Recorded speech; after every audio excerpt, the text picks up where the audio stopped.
Perfect. So today I'm going to start covering some general background information about AB 88, and then I'm going to turn it over to our specialist, David Schurr, to dive a little bit deeper into our inspection system, the licensing and registration requirement, and also some of the challenges and obstacles that our branch has seen so far on the AB 88's implementation. And then Dr. Gaitan, our veterinarian specialist, in the end, is going to provide a brief update on the composting world. So,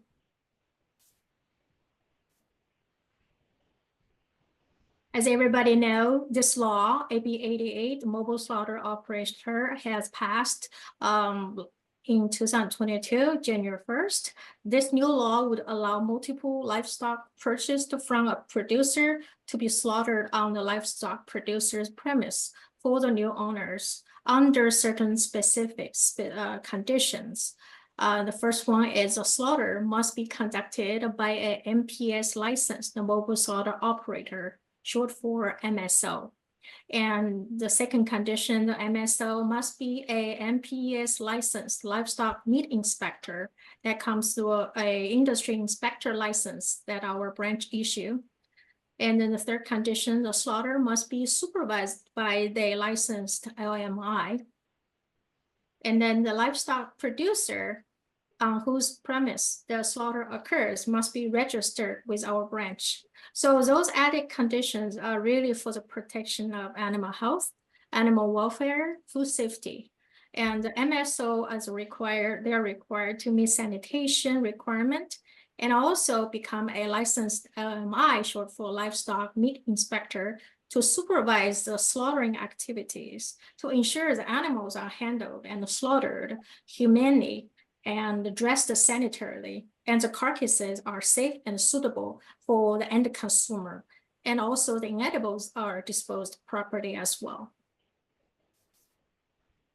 So this slide is really just to have a few keywords here as a take-home message.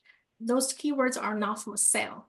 So the meat from the on-farm mobile slaughter is not for sale. It's not going to commerce, only for the owner, their household members or non-paying guests or their employees.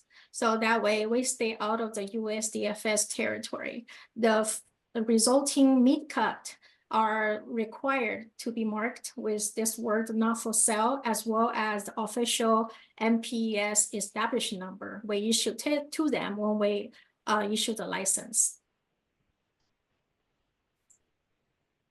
And those are the two scenarios that where MPES license is still not required. The first scenario would be the owner who slaughter on their own property of the animal of their own raising, and the meat is not for sale, but for, like I talked in the previous slide, but just for the exclusive consumption by themselves or their non-paying guests or their family members. And the second exemption would be if the owner call a mobile slaughter operator who come to their property and do the slaughter. Again, the resulting meat is for their own consumption. In this case, the mobile slaughter operator is not required to get a license by MPES. They are still exempted.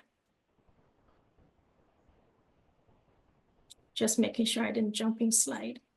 Okay, so this one is to show where the codified AB 88 in the FAC code, Food and Agricultural Code. There's a QR code that people can scan, or it will directly bring you to our FSC website, where you can see the law that put in effective as of January 1st, 2022. Basically, they have licensing requirement for MSO and also registration requirement for livestock producer. And they both have some record keeping that they need to comply with as well. So the slaughter activities should comply with other applicable zoning, environmental health, whether at federal, state, or local level. And currently, we are working with CDFA legal on the rulemaking process for drafting the regulation, which will be put into California Code of Regulations. Right now, the rulemaking package is with governor's office for their review right now. And the next stop would be the Office of Administrative Laws. Once they review it, and we'll go into the next phase, I believe would be the public commenting period, where everybody can see the publication and submit their comments.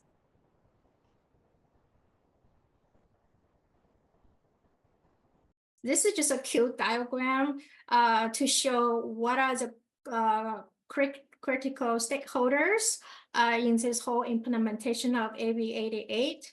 As you can see, from the top center mobile slaughter operator to producer to cut and wrap facility and to the end consumer. I just want to give a little bit example of the education outreach organizations that CDFA has been working in the past.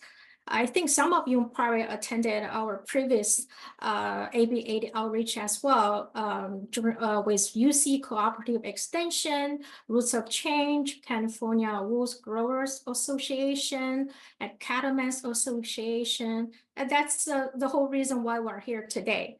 Part of outreach and education to get more people to know about this law, especially the producer, how to take advantage of this new law for them to expand their business. And obviously, we have been working with other regulatory agencies as well. We have some very, I would say, productive meeting with local either city or county zoning to understand their requirement, to help them understand the whole intent and benefit of AB 88, trying to gain their support to help producer move forward to getting the permitting, whatever needed at the local level. And this is a quick flow chart to show the general idea of how the process works. So basically, the customer would purchase live animal from a MPES registered livestock producer, and the producer will record the sale of the livestock and then call the MPES licensed MSO. And if you are slaughtering cattle, we also have a branch in CDFA division that's called the Bureau of Livestock ID. Then you need to get a brand ID inspection prior to the slaughter. That's mostly for the transaction, make sure the ownership of the cattle is taken care of before the slaughter can happen. And then the third step would be MSO provide slaughter as a service and mark the carcass and any resulting meat cut product as not for sale, like I mentioned before, and also the established number. And then the MSO will transport the carcass to a MPES registered cut and wrap facility. But at the same time, if the customer, they want to take the carcass directly after slaughter, they can totally do that, especially with smaller livestock carcasses. And then for large carcasses, per the instruction of the customer, the registered cut and wrap processor would cut the carcass as directed by the customer and mark the resulting meat cut as not for sale. And this is actually the inspection at the cut and wrap facility are conducted by USDA, not by CDFA, because our contract with them ended last year or 2 years ago, actually. And the last step would be customer arrange and take possession of their custom processed meat product.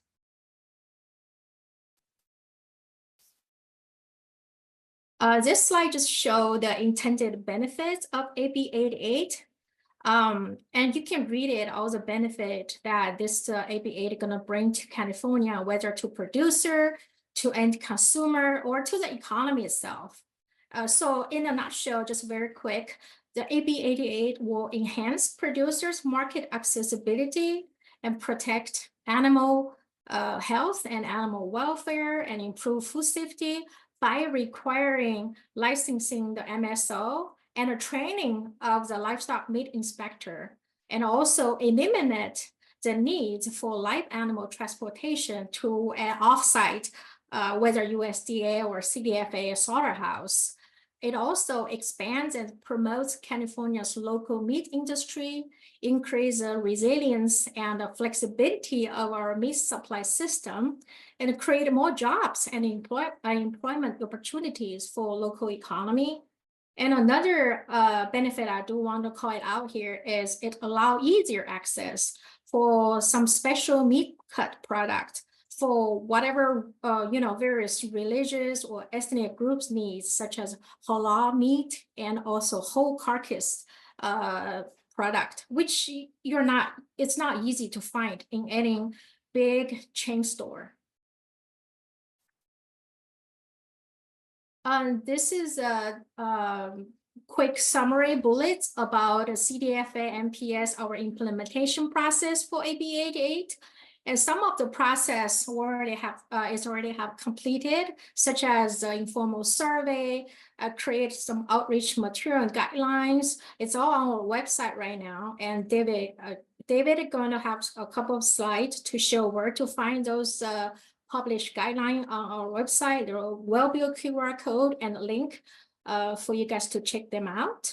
And also, I want to let everybody know that we are actively receiving applications, whether it's for mobile slaughter operation or registration application. We are also developing the licensing requirement and also inspection system while we're working on the regulation. That doesn't stop us by taking the application and officially license anybody.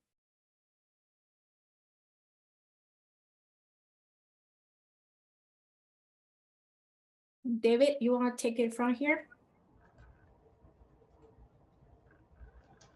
Yes, thank you, Han. Thank you. The license requirements, obviously, there's a fee. It's initial fee of $500, and it's an annual renewal fee of $500 after that.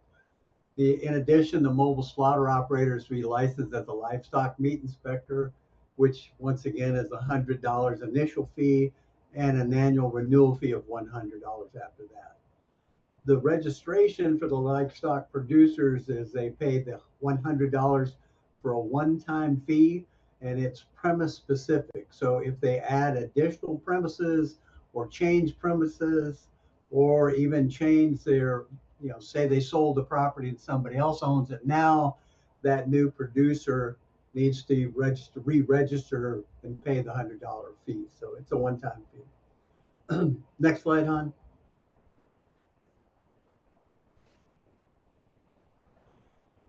Okay, CDFA MPES inspection system. This is getting into who is inspected by our branch inspectors, obviously the licensed mobile slaughter operators, and while they're doing the slaughter activity on their registered livestock producers' property. Okay, what they're inspecting for is humane handling, humane slaughter, good manufacturing practices that include sanitary dressing procedures that are to be utilized during the slaughter procedure from beginning to end. So when they, pin, corral, round up the animals, knock them, bleed them, skin them, and transport their carcasses off property, either by the owner or by the mobile slaughter operator, that whole spectrum is under inspection. Next slide. Where the inspections performed, obviously on the registered producer's property. That's why they register. That's why they call that mobile slaughter operator, to have multiple slaughter on premise for multiple owners. Okay, when are they performed? They're performed in the very beginning, initially when we license that mobile slaughter operator. Obviously, they have to perform that on a registered producer's property to obtain their license, so we get to see what's going on. So the inspection is initially at every that hasn't been inspected registered livestock producer that has an MSO coming there, and then after that it's just periodically, and it's conducted on a basis just to show compliance with the regulations. And then obviously there's any complaints received that somebody is called in for whatever reason, we'll go out and initiate an inspection to see if what really is occurring. Next slide. Really the big challenges out there and I'm sure you're well aware of it, is the city and county requirements. There's certain activities they allow on agriculturally zoned properties, and slaughter is not one of them that is normally written into their regulations. You may raise and feed and, do husbandry and all that stuff on it, but when it comes to slaughter, they usually allow it for the owner of the property, for animals of their own raising, for their own consumption. But when you're talking about slaughtering somebody else's animals on the owner of the properties for their consumption, now they kind of perk up and say, well, wait a minute. And we've had occurrences where some of them say, well, that's a kill floor activity. Therefore, they need a special conditional use permit. And the conditional use permit for some counties is really, really prohibitive as far as if you want to get into this. And we've talked to them, and they propose different kinds of, how should I say, changing of their zoning to allow for this, because once again, it's a very minimal impact of environment, of animal welfare, of anything else to do this slaughter activity. So right now we're proposing a letter that we're going to put together and send to all county zoning officials to see if we can kind of, how should I say, get them all on the same page so we don't have to deal with this one and the next one and the next one too. Just make it more of a smooth transition to it. Next slide. Okay, here's the application and forms that Han was mentioning earlier. And these are where you can get them on our website for the mobile slaughter operator license, the livestock meat inspector's license, and the livestock producer's registration. And that's really who's all involved in this picture. You can't have one without the other. Next slide. And in same place, here's our outreach, which shows the flow chart, frequently asked questions, what you can do. And obviously you can always contact us and do, MPES feedback. We take questions for that, or for somebody specific as like this group, give us a call, send us an email. Like say you have our contact information, and we'll definitely address whatever specific questions you have. That's all I have. Thank you, David. Dr. Gaitan? Thank you, Han and David. Here I'm gonna start talking about the carcass Sorry. posting. Yeah. But before we switch to the carcass piece, I do have a couple of questions about the AB 888. Maybe we should hit before we change subjects a little bit, if that's okay. I actually have 3 questions for you. First is, just since you've initialized, it was passed in 2022, and I know it took a while to get up and running. I'm just wondering about how many people have been licensed so far, and kind of how much how active this program has been, if you have any of those numbers. Han, you want to answer that, or you want me to answer it? The license. Yeah, I couldn't see anybody while I'm sharing screen, so I'm kind of, I don't know who was talking, but I hope everybody can still see and hear me okay. But so far we have a couple of MSO licensed down south in SoCal area, but we don't have anybody up north yet. We have received applications for it, but we haven't gone through the registered producer's property, the actual slaughter operation, to go ahead and license them, simply because, like we pointed out earlier, the stumbling block winds up being the county, okay? Because that's one of our primary requirements for any action or activity, that's licensed by us, is they need to meet county requirements first. I mean, unfortunately, state requirements don't trump county requirements. So some of them have had those stumbling blocks. They've run into, conditional use permits, or, the county says, no, you can only, raise livestock on this property. You can slaughter them for yourself, but you can't slaughter them for others. So that's kind of where the difficulty lies. I would say statewide, overall, we probably have at least 10 or a little bit more applications. We've probably only had about 3 or 4 that have gone the whole gamut and got licensed. And obviously that depends on the county they're in to do it. So that's what we're finding out is really the problem. is getting over that #1 hurdle of county requirement. Okay, so it's still a very new program then. I was envisioning it moving faster, but of course not. And I had another question, and correct me if I'm wrong, but were there some numerical caps on the number of animals that could be processed in a year with this program? There, in 2114, prior to 888, there was some number limitations, but under SB 888, there is no number limitations. You can slaughter as many as you're allowed, unless, like we said, some other county agency puts a limit number on it. But we don't have a limit number, and we don't have a time frame for that limit number. It's not like you can kill so many a year or so many a month or so many even at all. It's like, okay, it's kind of like, you know, it's under the circumstances, like you and I both know, this is kind of open air slaughter, which can't happen year round. Slaughter activities don't happen year round unless you have a facility built for it. So there's a lot of variable parameters in here. So we don't see any need to put a numbers limitation on it, because normally the number of animals are limited by how many can be on that property by the county.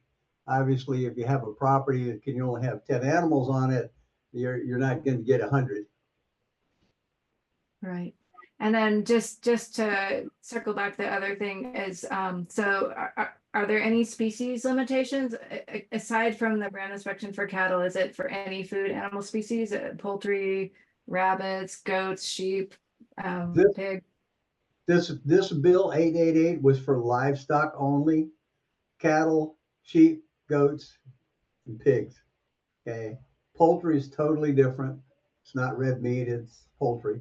So it's a totally different program, totally different USDA regulations and all that stuff. So if they're not of that species, okay, that considered livestock, what we consider like, say llama, say alpaca, that there is no regulatory requirements for that to be either a licensed MSO or to be a registered producer, because they are not considered livestock, so they don't fall under this regulation. Mm-hmm. So no emus. Does that answer your question? Yeah, that does. Thank you. And then my last question, and then maybe somebody else has one, is just you had mentioned some of the opportunities for some of the different ethnic and cultural practices. Are there any differences for kind of licensing or management for any of the kind of ritual slaughter practices? For the halal or kosher or anything like that? For ritual slaughter, yes, they have to submit a letter to us and say they're going to perform it. It has to be in accordance with whatever religious organization they're going to associate it with, whether it be the Jewish faith or whether it be the Islam faith. Yes, they have to, you know, even our custom livestock slaughter plants have to do that. So yeah, it's just not wide open that they can say, oh, we're going to do ritual slaughter. It has to be approved what they're going to do and how they're going to do it. Okay, I think not right this minute, but we'd love to talk to you more about that, because we're starting to work more on that piece of the supply chain and food system as well. So let's just put a pin in that one to come back to on another conversation, maybe. Sure. Okay. Any other questions from any of my colleagues before we switch to Dr. Gaitan?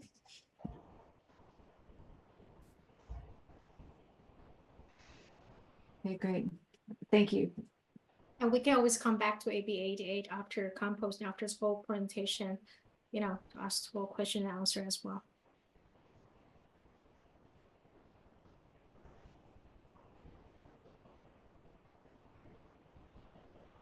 Okay. Thank you for your questions. Well, as I was saying, some of you might know that MPES handles routine livestock mortalities in accordance with the rendering codes and regulations.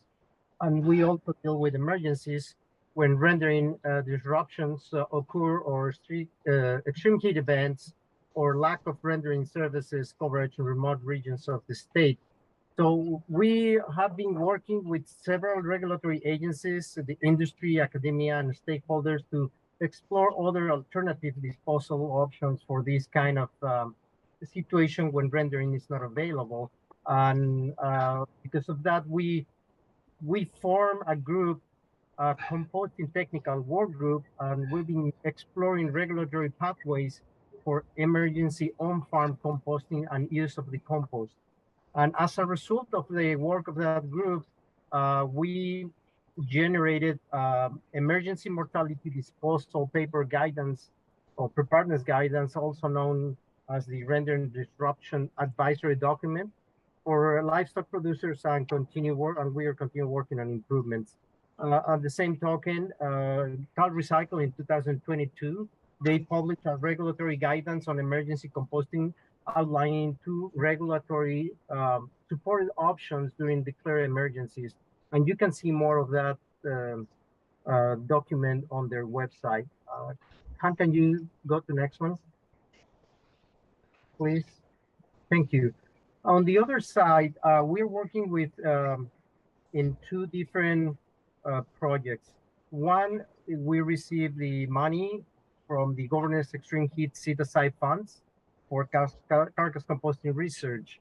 And we contracted with the California Dairy Research Foundation to conduct research on outreach activities and address the challenges in handling and disposal of mortalities. So what we're doing is we're doing a multi-locational carcass composting study, and we're going to investigate environmental impact of carcass composting on soil, water, and air qualities. We're taking different emission measurements, and we took soil samples before the composting. We're going to take soil samples after the composting is done. We're on the process of doing that. We're actually in September, we're going to go back and remove all the composting material to see how everything was done. And we're going to take samples and send to the laboratory. We took samples before, and we're going to take samples after to compare results. With all the information from this study, we're going to generate, or actually the California Dairy Research Foundation is planning to generate a website with outreach material, videos, best management practices, flyers, etc., on demand for whoever wants to see them and utilize them. We're also expecting to develop a framework to handle animal mortalities when rendering is not available during the rendering disruptions on extreme heat events or when remote areas that don't have coverage. Also, we are expecting to make some recommendations on any legislative or regulatory fixes that the state might need to do in order to make a change on this composting on mammalian tissue. You want to go next?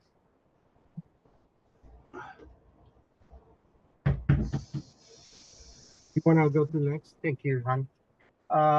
The other project that we're working on is we received a USDA National Animal Disease Preparedness and Response Project funds to enhance preparedness to handle foreign animal diseases and emergencies by organizing trainings in the population and disposal of animal mortalities.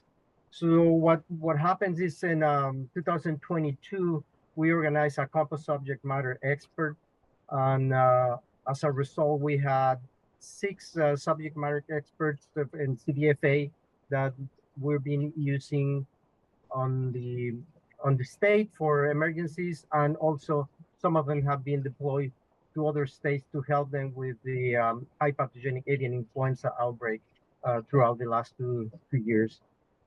Then a second training is programmed to be this coming September from the 17th to 20, and it's going to take place in the same place in the UC Davis Veterinary Medicine Teaching and Research Center in Tulare. In that 3.5-day training, we're also going to have 3-hour demonstration sessions. We call it the BIP event on livestock carcass grinding and composting, and also in poultry carcass and egg composting. And it's going to schedule this BIP demonstration is going to be on September 19 from 10 to 1 p.m. And we're going to show to introduce composting and alternative mortality disposal methods, preferably to all the regulatory agencies, academia, and producers in California that are interested in learning more about this. The VIP event is open to everybody, CDFA, USDA, state regulatory agencies, colleagues, producers, private practitioners, etc. And if you're interested, you can click here. And on the other hand, what I'm gonna do is I'm gonna put on the chat the link for those of you that can click on the button here on the link. So you can click on the link that I just put in the chat and register for that VIP event, and it's going to be free. And I believe that's all for me. If you guys have any questions. Yeah, this is great. I have a couple questions for you. The previous research project you were talking about, the one that the Dairy Foundation was helping fund, what is it looks like you're kind of just at the initial stages of that project. So what is the anticipated timeline of this project? And yeah, the California Dairy Research Foundation and us, we locate 4 different locations. All of them are, well, 3 of them are dairies, because they are the ones that are more seriously affected during rendering disruptions. And we selected different sites with different regulatory requirements, with different soil. 2 of them are in the Central Valley, the San Joaquin Valley. The other one is in Tulare. The other one is in Humboldt. And out of the 2 in the Central Valley, one is livestock and the other one is poultry. So there's 3 livestock going on and 1 poultry composting research going on right now. And well, actually the one in the poultry one that is it takes less time is about to be done. We're doing it with Foster Farms. And the other 3 in September, we're gonna go and assess the piles. Is the ending of the project, and we're gonna dismantle the piles. We're gonna take samples and send them to the lab. So is this like a 1-year project, or is it, you know, just to see how fast that the compost breaks down? Or I'm just curious as to the timeline of the whole process here. Well, this is just to show all the regulators in California, because this has been done statewide, a lot of other states, but in California, since the Title 14 prohibits the composting of mammalian tissue because of the possible implications on water, on air quality, on soil quality. So what we're doing is, besides just showing or demonstrating with data from other places, we want to demonstrate with the weather in California, that has different weathers than other states. Is drier in some places, wetter in Humboldt, all the differences. And that's why we are taking samples of the soil before and after to see if there was any migration of nutrients to the ground. Also, we're taking samples for microorganisms to show the control of microorganisms, and all those air emissions to show also the air quality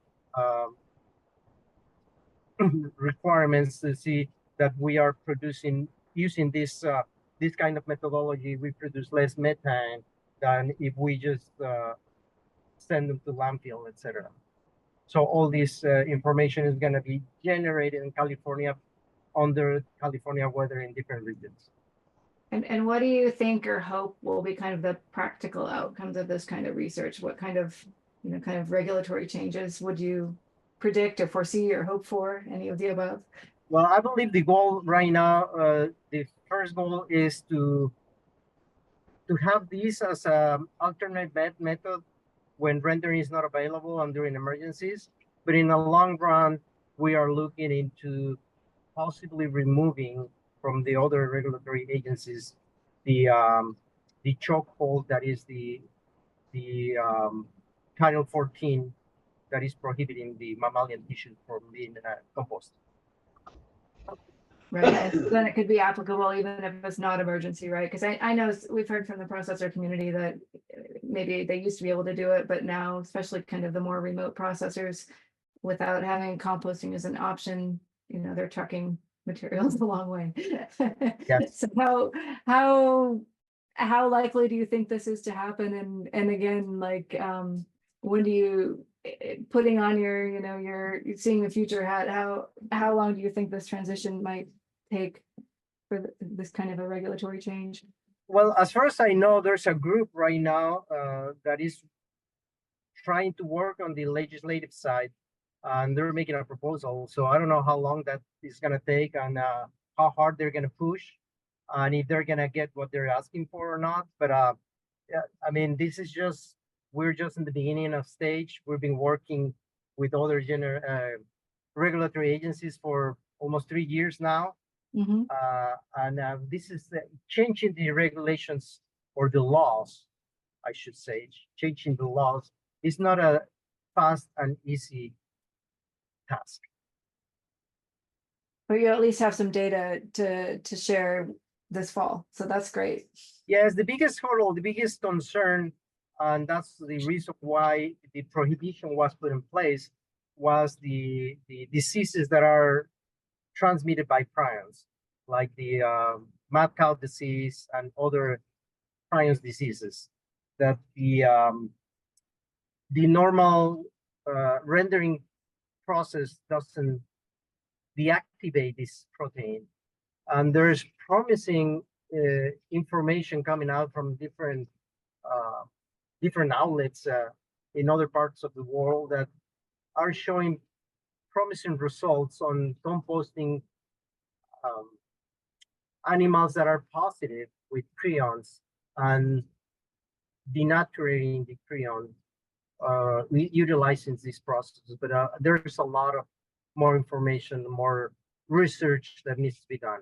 But if we can prove that this is safe, I believe the light on the end of the tunnel is there. We just need to keep walking towards it. Hey, Dr. Gaitan, do you mind share with everybody the timeline for this project? Like, I believe it's a 3-year project, right? So up to Yeah, it's a 3-year project. We are in year 2. Year 2, okay.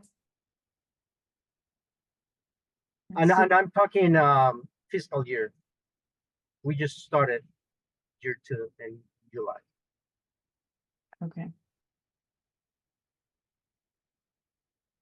So are there kind of best practice guidelines coming out of this process as well? I'm sorry, what was that? So are you developing some best practice guidelines to go along with this process then? Yes. The idea is to have some documents of guidelines to be all on the same page and teach everybody to do it the right way. Yeah. The CDRF will provide a website with the educational videos right from site selection to how to get the permits and how to construct files, then how to test.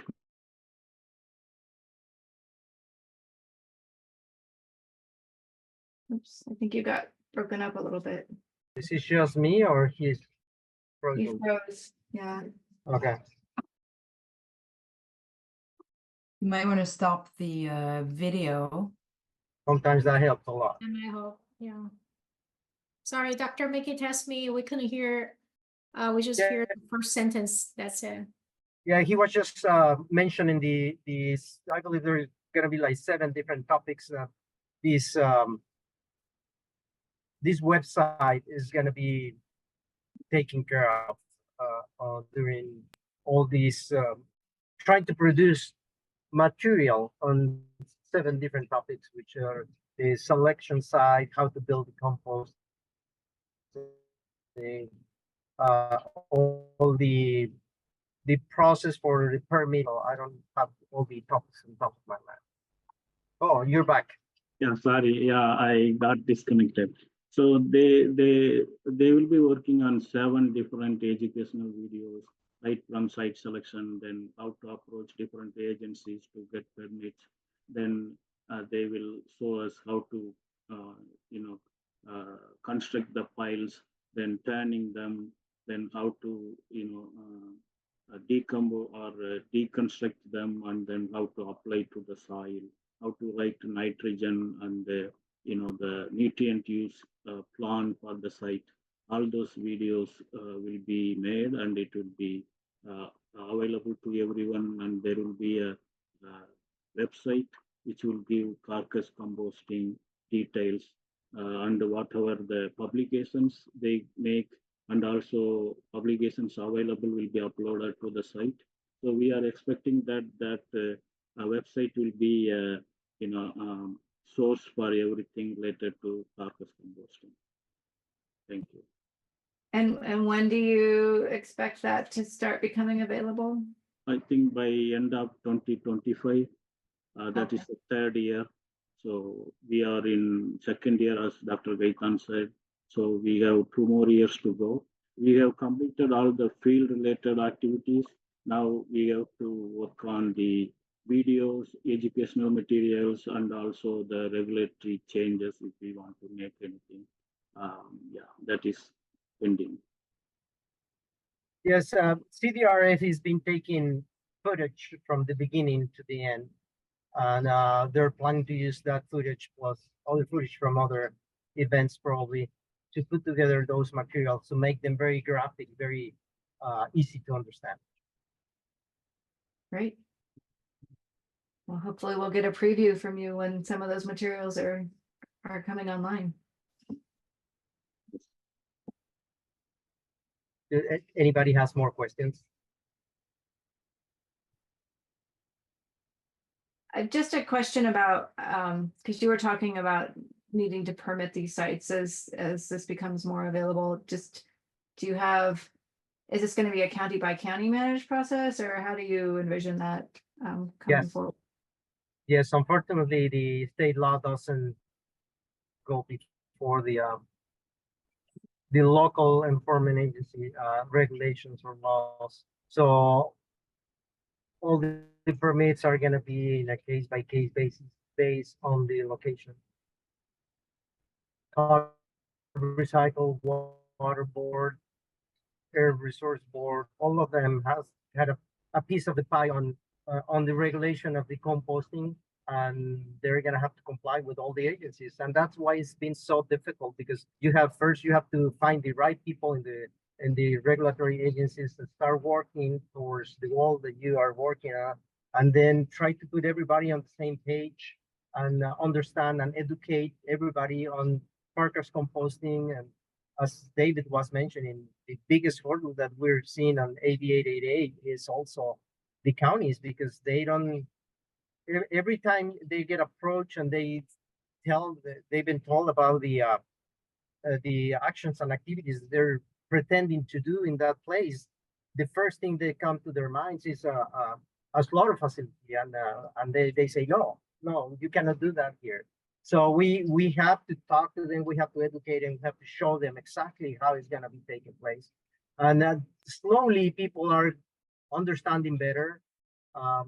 With this VIP event and this training, there's several people from different regulatory agencies, from Cal Recycle, from Water Board, Service Source Board, that they already sign up for this class because they want to learn more. And once they know more about the process and how it's been taken care of, or how it's going to be taken care of, we believe that there's going to be more open-minded for allowing this in the future, in the near future. Thinking from our network, our producer network, is there any way to, are you going to be listing the people who are planning to attend? Because I can see how some of our regions might want to make sure that their officials are attending these meetings, and so just a way to share this information and help ensure that more of the regulatory community is participating. But what I can suggest is that if you know people that you think they should or they can benefit from this, share that link with them and have them register for the VIP session. It's an eye-opening.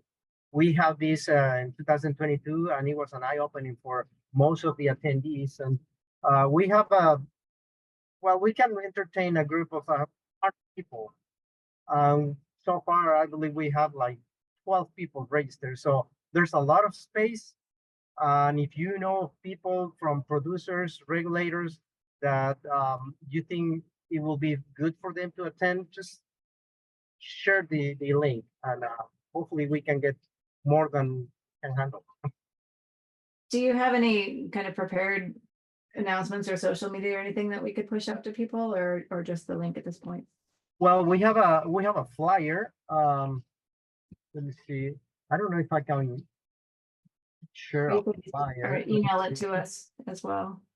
We That could- will email you, Dr. White, That'd be after great. the meeting.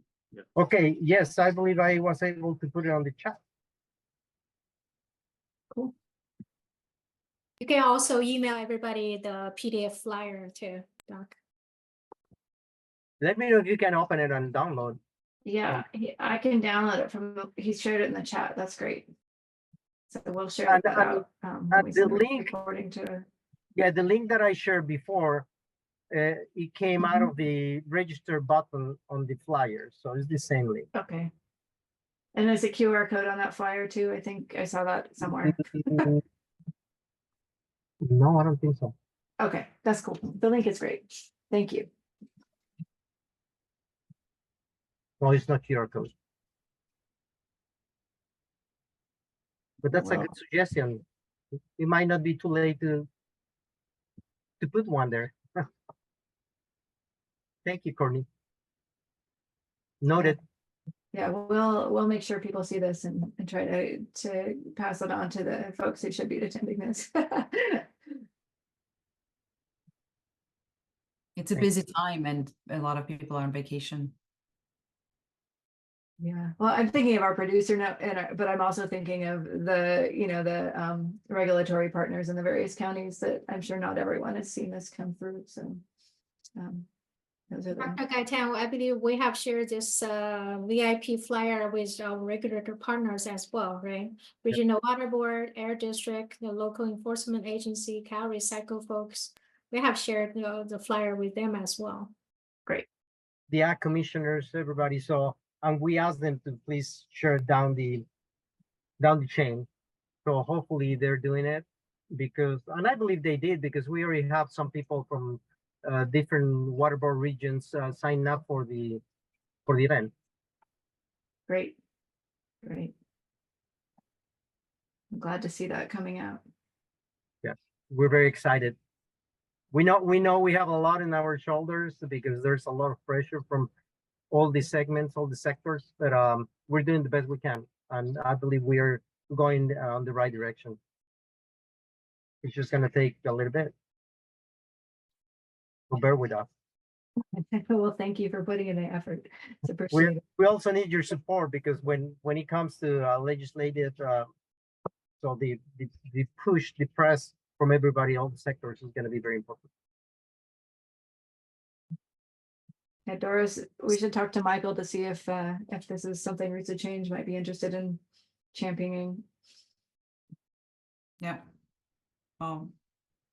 Michael will be watching the YouTube video for sure, and we'll talk to him, of course. Hi, Michael. Okay. Okay. Well, thank you very much. Any other? Well, appreciate you coming and sharing this with us today, and we'll definitely, distribute the video and the links to our network, and they'll be able to see it. So we get a lot of traffic on our YouTube channel. So, and did you want us to share your emails directly? I guess you mentioned that earlier. Sorry, are you talking about us sharing the email? When we send this out, do you want me to include your emails in that, or? Yes, please. If you can just Okay. send to me, then I'll forward to my team here. Okay, great. The YouTube link. Yes. Thank you. Yeah. Okay. Are there more questions regarding ABA or comments on composting? Those are the two hot topics right now. Yeah. Thank you so much for inviting us. You can always follow up with question, send us email or call us with any follow-up question or comments. Thank you very much for this opportunity. Thank you so much for showing up. That was great. Yes. Thank you. Thank you very much. Have a wonderful week. Yeah. Same to you. Bye. Bye. Bye. Everyone. Thank you.